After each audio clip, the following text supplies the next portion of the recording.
Hi friends, எல்லாம் எப்படி இருக்கீங்க? நல்லா இருக்கீங்களா? இன்னைக்கு நம்ம சக்தி டெய்லர்ஸ் சேனலில் பாகுபலி ஸ்லீவ் அனுஷ்கா போட்டிருப்பாங்க பாகுபலி படத்தில். அந்த ஸ்லீவ் எப்படி ஸ்டிச் பண்ணுறதுன்றதை ஈஸியான மெத்தடில் நான் சொல்லித்தரேன். கட்டிங் அண்ட் ஸ்டிச்சிங் ரெண்டும் சேர்த்து இந்த ஒரே வீடியோவில் பாருங்கள். இப்போது இது ஒரு கவுனோட ஹேண்டு கை. இது கவுனில் கீழே இருக்கிற ஸ்கர்ட் பக்கம் ப்ளூ கலர் அந்த பகுதியை எடுத்திருக்கேன். நான் பாகுபலி ஸ்லீவுக்கு நிறைய பஃப் வேணும், கை சுற்றியும் பஃப் வைப்பாங்க. அதனால் நல்லா அகலமான துணியாக எடுத்திருக்கேன். அதை நான் 2ஆக ஃபோல்ட் பண்ணுறேன். ஃபோல்ட் பண்ணி 4ஆகவும் ஃபோல்ட் பண்ணுறேன். ஓகேங்களா? இப்போது கையினோட நீளம் இது ஒரு 10-14 வயசு இருக்கிற ஒரு பொண்ணு, அவங்களது தான், ரொம்ப பெரியவங்க கிடையாது. 10 இன்ச்சு நீளத்தில் நம்ம மேலே பஃப்புக்கு இந்த பகுதியை யூஸ் பண்ண போகிறோம், கீழே இந்த பகுதியை யூஸ் பண்ண போகிறோம். அதனால் இந்த பகுதியை ஒரு 4-4.5 இன்ச்சு வச்சுக்கலாம்.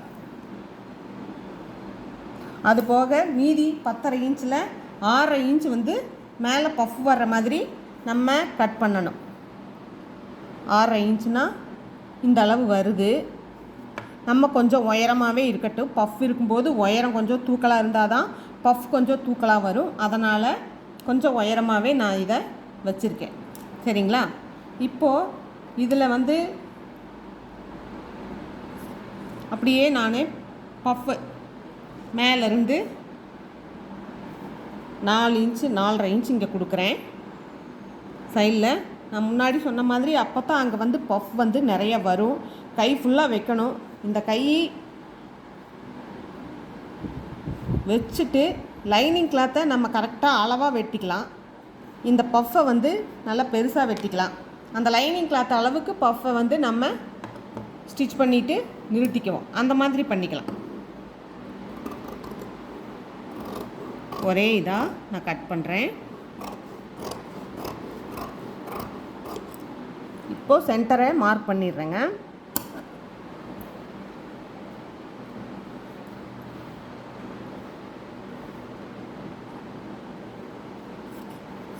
கை ரெண்டையும் தனித்தனியாக கட் பண்ணிடுறேன்.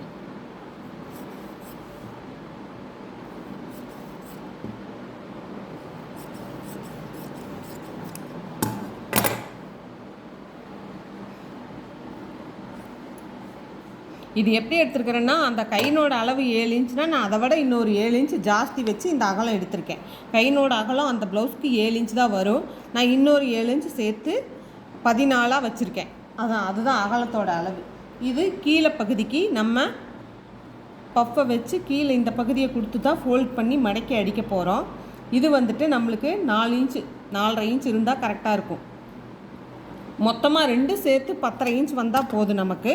அதனால் இது கீழே மடக்கி அடிக்கிறதுக்காக இந்த இடம் நான் 1 இன்ச்சு விட்டு மார்க் பண்ணியிருக்கேன்.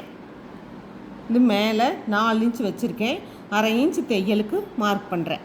இதை இப்படியே நம்ம இது 7 இன்ச் அகலந்தான் கையினோட அளவு. நம்ம ஒரு 1/2 இன்ச் கூடுதலாக 7.5 கூட வச்சுக்கலாம். வச்சு மார்க் பண்ணி கட் பண்ணிக்கலாம். கரெக்டாக இந்த பூ சென்டரில் வர்ற மாதிரி வச்சுக்கலாம். இங்கே பாருங்கள், இந்த பூ இருக்குது, இது சென்டரில் வர மாதிரி வச்சு நம்ம கட் பண்ணிக்கலாம். பார்க்கும்போது ப்ளவுஸை போடும்போது நல்லாயிருக்கும். அதனால் கரெக்டாக 7 இருக்குது. அதே மாதிரி இதுலேயும் இந்த பூ சென்டரில் வர மாதிரி, இந்த மாதிரி ஏதாவது டிசைன்ஸ் இருந்துச்சுன்னா அது சென்டருக்கு வர்ற மாதிரி பண்ணுங்கள். அப்படி பண்ணும்போது தான் நல்லா அழகாக இருக்கும் பார்க்குறதுக்கு. கட் பண்ணியாச்சு. நான் என்ன சொல்லியிருந்தேன், கீழே மடக்கி அடிக்கிறதுக்கு 1 இன்ச்சு, மேலே 4 இன்ச்சு அளவு, 1/2 இன்ச்சு தையலுக்கு. இப்போ நம்ம இந்த பிட்டையும் கட் பண்ணிடலாம். இப்போ நம்ம மெட்டீரியலில் ப்ளவுஸை கட் பண்ணி எடுத்தாச்சு கையை. அடுத்தது லைனிங் கிளாத்தில் கட் பண்ணி எடுக்கலாம். ஒயர அளவு மட்டும் இதில் வச்சு நம்ம கரெக்ட் பண்ணிக்கலாம். ஒயரத்தினோட அளவு இந்த அளவு ஒயரம் வேணும் நமக்கு. அதனால் நம்ம இதோட மார்க் பண்ணி நம்ம நேராகவே கட் பண்ணிக்குவோம். அப்புறமா இந்த வளைவெல்லாம் பஃப்பில் வச்சு ஜாயின் பண்ணினதுக்கப்புறம் பண்ணிக்கலாம். இப்போ கட் பண்ண வேண்டாம். இது கட் பண்ணியாச்சு. அடுத்தது கைக்கு கீழே ஃபோல்ட் பண்ணுறதுக்காக சொல்லியிருந்தேன் இல்லைங்களா, இங்கேருந்து ஃபோல்ட் பண்ணணும்னு சொல்லியிருந்தேன். அதனால் இந்த அளவு கைக்கு கீழே கொடுக்கறதுக்கான துணிக்கு லைனிங் கிளாத்து கட் பண்ணுறேன் நான். நம்ம இந்த அளவு வந்து 10.5 இன்ச் இருக்கா அப்படிங்கிறத நம்ம ஸ்டிச் பண்ணிவிட்டும் ஒரு தடவை நாம் செக் பண்ணிக்கலாம். எப்போவுமே நான் சொல்லி கொடுக்குற மெத்தேடே அந்த மாதிரி தான். இப்போ இதுக்கான அளவு இது. இப்போ நம்ம ஸ்டிச் பண்ண ஆரம்பிக்கலாம்.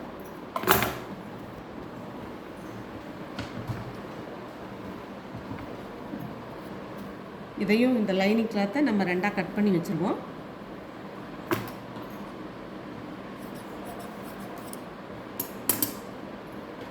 இப்போ இந்த கையை எடுத்துக்கலாம். நம்ம கையிலையும் மேலே சென்டர் மார்க் பண்ணியிருக்கிற மாதிரியே கீழேயும் சென்டர் மார்க் பண்ணிக்கிங்க.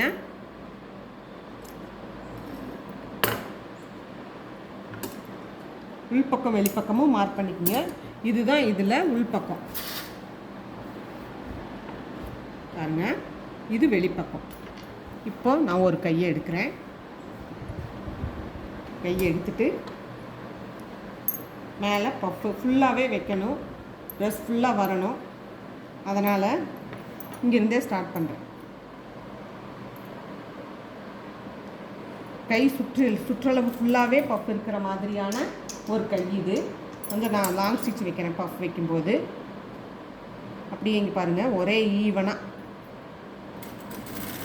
சின்னதாகவும் இருக்கக்கூடாது பெருசாகவும் இருக்கக்கூடாது. எல்லா பஃப்பும் ஒரே அளவு வர்ற மாதிரி இப்படி விரலில் மடக்கி கொடுத்தீங்கன்னா போதும், கரெக்டாக வந்துடும். இப்படியே தெரியுதுங்களா? இப்படி கொஞ்சமாக மடக்குங்க, உள்ள வைங்க.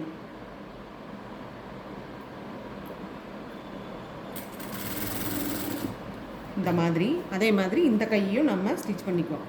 இதுக்கு நேம் வந்து பாகுபலி ஸ்லீவ்னு சொல்லுவாங்க. இப்போ ஏதாவது புது பேர் இருக்குதா என்னங்கிறது எனக்கு தெரியல. பாகுபலின்ற படத்தில் அனுஷ்கா வந்து இந்த ப்ளவுஸ் தான் எல்லா சாரீஸ்க்கும் அவங்க போட்டிருப்பாங்க.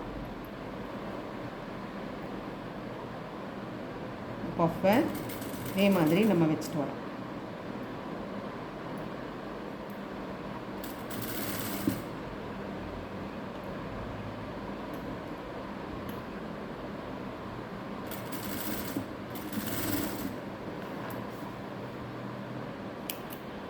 அடுத்தது கீழேயும் இதே மாதிரி இந்த பஃப்பு வச்சுருக்கிற அதே இடத்துலையே அப்படியே கொடுத்துட்டே வாங்க. அந்த பஃப்பை நம்ம இங்கேருந்து ஸ்டார்ட் பண்ணிக்கலாம். கொடுத்துருக்கோம் இல்லைங்களா, இப்படி இருந்தே அதே மாதிரியே கரெக்டாக கொஞ்சம் கொஞ்சமாக வரிசையாக கொடுத்துட்டே வாங்க.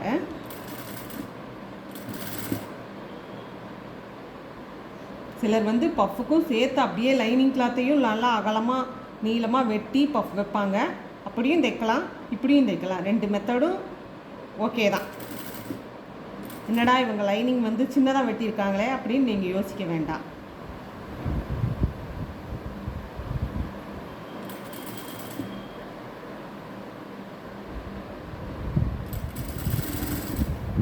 ஓரளவுக்கு வச்சுட்டு வந்திருக்கோம்.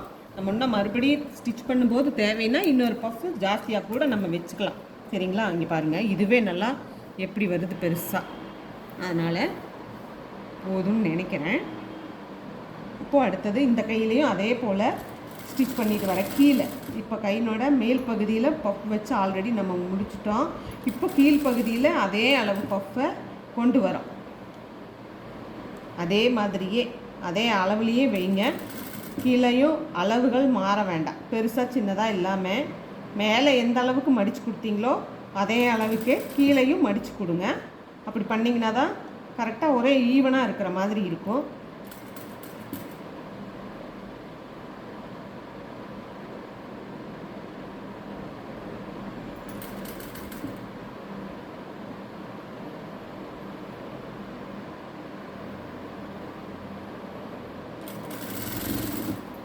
இப்போது ஸ்டிச் பண்ணியாச்சு. நமக்கு கைனோட அகலம் வந்து நம்மளுக்கு 7, 7.5 தான் வேணும். சரிங்களா? இப்போ இதை வந்து நம்ம கரெக்டாக வெட்டிக்கலாம். லைனிங் கிளாத்தை தேவையான அளவுக்கு வெட்டிக்கலாம். நீளம் கரெக்டாக இருக்குது, அகலம் இவ்வளோ தான் வேணும். அவங்களோட ஒரிஜினல் அளவு விட நான் ஒரு 1.5 இன்ச் ஜாஸ்தியாகவே வச்சுருக்கேன், எக்ஸஸாகவே வச்சுருக்கேன். இப்போது இந்த அளவு நம்ம அந்த மெட்டீரியல் இருந்தால் போதும். இதை நம்ம கரெக்ட் பண்ணிடலாம். கரெக்ட் பண்ணிவிட்டு இப்போது இந்த லைனிங் கிளாத்தில் இதை எடுத்து வச்சு ஜாயின் பண்ணலாம். இப்போவும் பாருங்கள் கொஞ்சம் ஜாஸ்தியாக தான் இருக்குது. நான் ஒரே ஒரு பஃப் மட்டும் கொடுத்துட்றேன், அப்போ அளவு கரெக்டாக வந்துடும். நான் இதுக்கெல்லாம் லாங் ஸ்டிச் தான் யூஸ் பண்ணுறேன். ஏன்னா நம்ம இதுக்கு மேலே நிறைய தையல் போடுவோம். அதனால் இதுக்கெல்லாம் லாங் ஸ்டிச் தான் யூஸ் பண்ணுறேன். சப்போஸ் பஃப்பை பிரிக்கணுன்றதுனா இருந்தால் கூட இந்த லாங் ஸ்டிச்சாக போட்டுட்டோன்னா நமக்கு கொஞ்சம் பஃப்பை பிரிக்கிறதுக்கு, இந்த தையலை பிரிக்கிறதுக்கு கொஞ்சம் ஈஸியாக இருக்கும். அதனால் நான் இதுக்கெல்லாம் லாங் ஸ்டிச் தான் போட்டிருக்கேன். இப்போது லைனிங் கிளாத்தை வச்சு நம்ம மேலே இதில் ஜாயின் பண்ணிட்டோம். அதே மாதிரி இன்னொரு லைனிங் கிளாத்தை எடுத்துக்கலாம், இந்த மெட்டீரியலையும் எடுத்துக்கலாம், வச்சு பார்ப்போம். கொஞ்சம் நீளமாக இருக்குது, நம்ம ஒவ்வொரு பஃப் வச்சுருவோம். சரிங்களா? அதுக்காக துணியை வெட்டக்கூடாது. நம்ம ஆல்ரெடி ஓரளவுக்கு பஃப் நிறைய வேணுன்ற ப்ளவுஸுன்றதுனால ஒரு பஃப் வச்சிங்கன்னா அந்த துணியினோட அளவு கரெக்டாக வந்துடும். கரெக்டாக நேராக வச்சு தைச்சிட்டு வரேன். இங்கேயும் கொஞ்சம் ஜாஸ்தி இருக்குது, இந்த சைட்லேயும் நம்ம ஒரு பஃப் வச்சிடலாம். ஒரே சைடாக அதிகமாக 2 வைக்காமல் இந்த பக்கம் ஒன்று அந்த பக்கம் ஒன்று அதிகம் வைக்கிறேன். அப்போ தான் வந்து ஈவனாக நடுவில் இருக்கிற மாதிரி இருக்கும் உங்களுக்கு. அதுக்காக தான் நான் இந்த மாதிரி பண்ணுறேன். நீங்கள் அந்த பக்கமே 2 பஃப்பையும் வச்சிங்கன்னா ஒரு சைடு மட்டுமே பஃப் ஜாஸ்தியாக இருக்கிற மாதிரி இருக்கும்.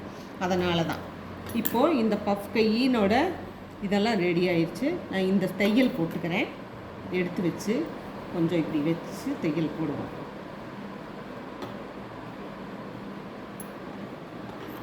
இது மேலே தையலும் போட்டுக்கலாம், இல்லை கட்டிங் பண்ணிக்கலாம். கட் பண்ணி எடுத்துக்கலாம். நம்ம வந்து தையல் போட்டுக்கிறேன், நான் உங்களுக்கு காமிக்கிறேன். தையல் போட்டு காமிக்கிறேன்.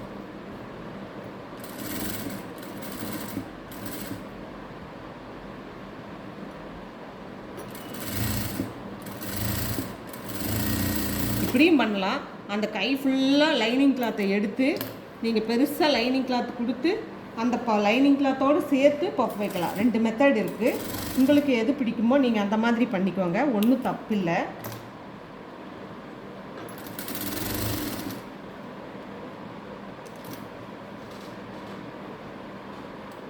நம்ம இப்போ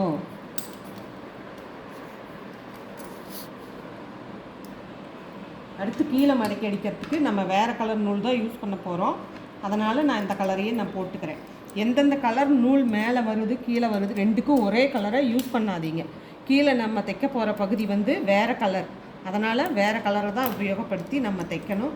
அப்போ தான் அது வந்து அழகான ஒரு இதை நம்ம அந்த ட்ரெஸ்ஸுக்கு கொடுக்கும். ரெண்டுக்கும் ஒரே கலர் பெருசாக வித்தியாசம் தெரியாது, நம்ம அடிச்சு விடலாம் அப்படின்னு சொல்லிட்டு தைக்க வேண்டாம்.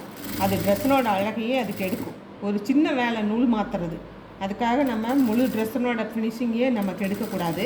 அந்தந்த கலருக்கு அந்தந்த நூல் மாற்றுறத பண்ணி நீங்கள் பழகுங்க, அப்போ தான் நல்லாயிருக்கும். இப்போது ஒரு சைடு நம்ம தைச்சி எடுத்து வச்சுருக்குறோம். இந்த பஃப் பாருங்கள் நல்லா தூக்கலாம் எப்படி இருக்குன்ட்டு. இப்போ இந்த லைனிங் கிளாத்தை வந்து இதையும் நம்ம 2ஆக கட் பண்ணிக்கலாம். 2 பீஸ் 2 கைக்கும் இருக்குது. கட் பண்ணிவிட்டு இப்போ இந்த மெட்டீரியலை எடுக்கிறோம். எடுத்து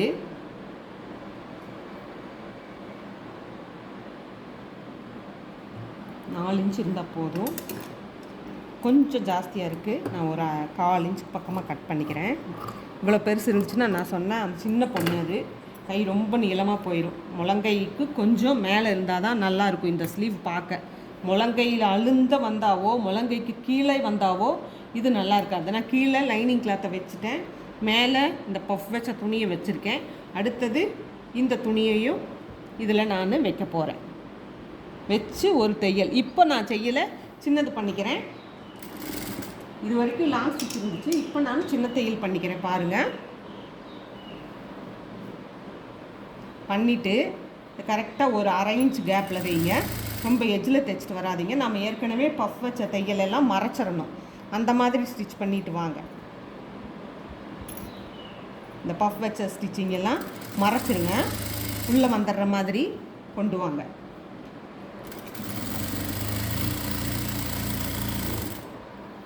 அடுத்தது இந்த கைக்கும் அதே மாதிரி கீழே லைனிங் கிளாத்தை கொடுக்குறேன், மேலே இந்த கிளாத்தை வைக்கிறேன், அதுக்கு மேலே இந்த மெட்டீரியலை வைக்கிறேன், ட்ரெஸ் மெட்டீரியலை வைக்கிறேன். ஒரு ஸ்டிச் போட்டுட்டு வரோம் நம்ம நேராக. நான் ஏற்கனவே சொல்லியிருக்கேன், எல்லா ட்ரெஸ்ஸுமே நான் மேக்ஸிமம் பிசிறு இல்லாமல் வர்ற மாதிரி தான், எது ஜாயின் பண்ணாலும் பிசிறு இல்லாமல் இருக்கிற மாதிரி தான் உங்களுக்கு நான் சொல்லி கொடுத்துட்டு வரேன். சிரமம் பார்க்காம இப்படி கற்றுக்கிட்டிங்கன்னா ட்ரெஸ்ஸு வந்து அழகாக நல்லா வரும். சரிங்களா? இதையும் நம்ம பிசிறோடவும் தைக்கலாம், ஆனால் அதை நான் உங்களுக்கு சொல்லித்தரல. இப்போ இப்படி இருக்குது. சரிங்களா? இது மேலே ஒரு படிமான தையல் போட்டுக்கலாம். நம்ம மேலே இருக்கிறது ப்ளூ கலர் நூல், கீழே இருக்கிறது இந்த கலர் நூல் இருக்கிறதுனால நம்ம இப்படி திருப்பி நான் படிமான தையல் போட்டு வரேன். ஏன் அதை திருப்பி போடுறாங்கன்னு நினைக்காதீங்க.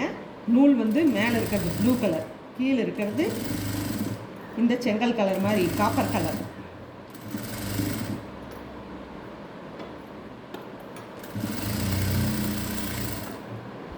இதுக்கும் நடுவில் லேஸ் கேட்குறவங்களுக்கு லேஸ் வச்சு கொடுக்கலாம். இவங்க லேஸ் எல்லாம் அது எதுவும் வேண்டான்னு சொல்லியிருக்காங்க. அதனால் நாங்கள் இதுக்கு லேஸ் வைக்க போகிறதில்ல. லேஸ் எந்த இடத்துல வைக்கலாம், இஷ்டமாக இருந்தால் வைக்கலான்றதை நான் அதையும் காமிச்சு கொடுக்குறேன். நீங்கள் அந்த இடத்துல லேஸ் வச்சிங்கன்னா இன்னும் கொஞ்சம் நல்லா இருக்கிற மாதிரி இருக்கும். ஒரு சிலர் லேஸ் வச்சா குத்துது, கைப்பகுதியில் அழுத்தமாக இருக்குது அப்படின்றவங்களுக்கு அதை வைக்காதீங்க. அது அவங்க விருப்பம் எப்படியோ அது மாதிரி பண்ணுங்கள், அதுதான் கரெக்டு.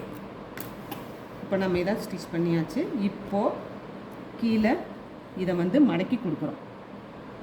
மடக்கி கொடுத்து இதையும் மடக்குனிங்கன்னா கொஞ்சம் அழுத்தமாக நல்லாயிருக்கும். கைப்பகுதி கீழே ஃபினிஷிங் மடக்கி அடித்தது நல்லாயிருக்கும். இந்த மாதிரி பண்ணுங்கள்.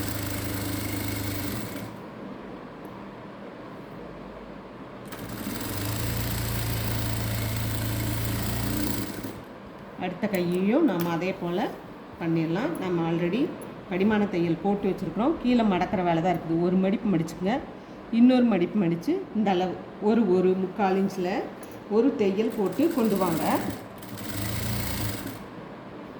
எவ்வளோ ஈஸியாக இருக்குது பார்த்தீங்களா பாகுபலி ஸ்லீவ்னு. இதை நீங்கள் அவங்க போட்டிருக்கும்போது பார்த்தா இதை எப்படி தைக்கிறது, 2 கலராக இருக்கே, எப்படி இருக்குது அப்படின்னு யோசிச்சுட்ருப்பீங்க. நான் ஈஸியான மெத்தடில் சொல்லி கொடுத்துருக்கேன் உங்களுக்கு. இப்போ நான் இதை கரெக்டாக இப்போ கட் பண்ணுறேன். கையினோட இதை வச்சு கட் பண்ணி காமிக்கிறேன் பாருங்கள்.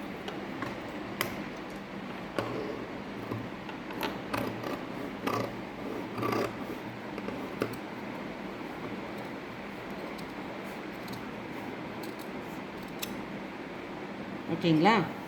எப்படி இருக்கு பார்த்துங்க.